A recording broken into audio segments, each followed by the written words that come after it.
Good morning. My name is Aman Ahmad and I am a student of grade 12 here at Delhi Public School Gautam Buddh Nagar. Today I will be speaking both in favor of and against the motion wars are justified. Now speaking in favor of the motion. They won with ballots but were answered with bullets. In 2021, the nation of Myanmar held an election through which a civilian government was elected by the will of the people. However, what followed was not prosperity. What followed was a brutal military coup. Protesters who did as little as raise 3 fingers in peaceful defiance were shot at with live bullets.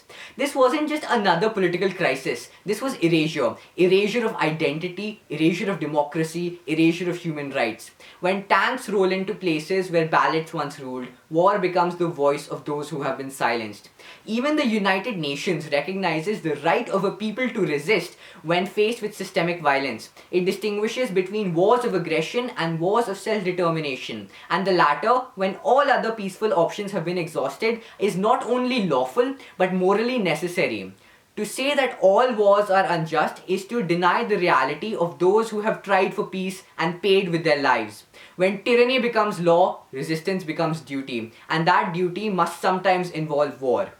Now speaking against the motion.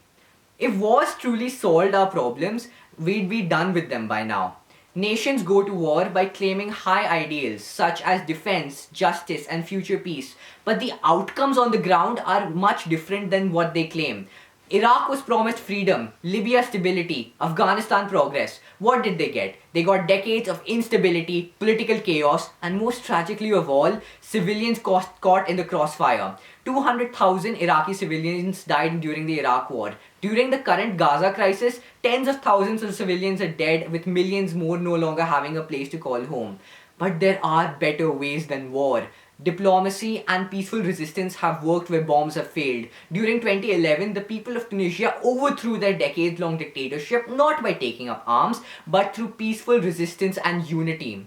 To say that any war is just is to confuse violence for fairness and silence for peace. Thank you.